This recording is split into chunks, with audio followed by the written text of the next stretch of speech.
Hey, what's going on? You know who it is. You know what it is. This your boy Town Biz. All right.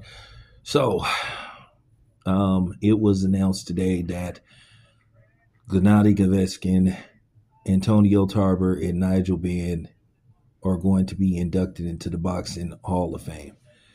And I was on a few, group chats and talking to various different people. And I went on a couple of online uh, group chats discussing this, and a lot of people agreed that Triple G isn't a first ballot Hall of Famer, and he shouldn't have gotten into the Hall of Fame on the first ballot due to his very weak resume. And of course, one of the people that came in the comment sections made a remark about me and other people. Oh, we're just hating on him because he's not black. No, no, we just look at his resume and we look at who he fought. You know, Triple G never fought and beat a current pound for pound fighter in his whole career. And Triple G was carefully matched with a bunch of different fighters.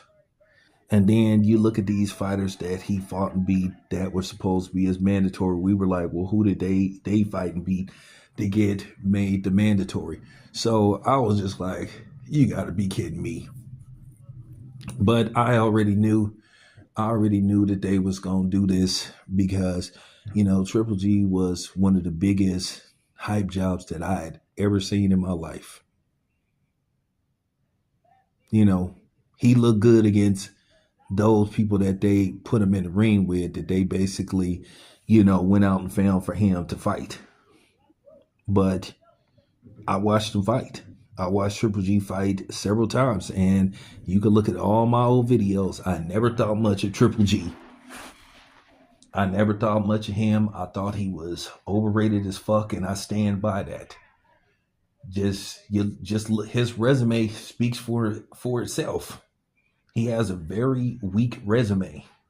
And see, that's what pisses a lot of people off like me. See, you lower the standards for guys like Triple G. But you want to sit up there and say that people are criticizing him because he's not black. If a fighter that was black had the resume that Triple G had, I still would say that they isn't the first ballot Hall of Famer. Is my opinion.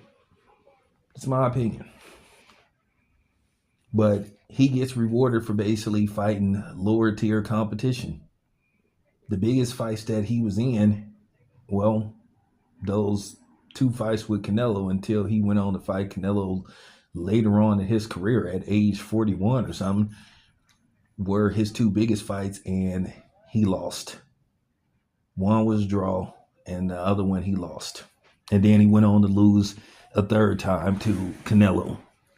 And then he had a life and death fight with Sergey Derevyanchenko, in a fight that everybody thought that Sergey Derevyanchenko should have got the nod. Then he had a life and death fight with Daniel Jacobs. Another fight that a lot of people thought at the bare minimum Daniel Jacobs did enough to get a draw. So, it is what it is.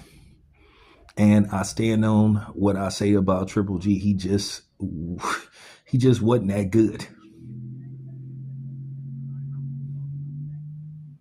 But you want to talk about, you want to talk about, people being racist towards Triple G. His fans were racist towards us. So, with that being said, that's just my opinion about this particular subject. I just did not think Triple G was that good, and I just did not think that he was Hall of Fame worthy. I stand by that. Anyway, this your boy Town. I'm out.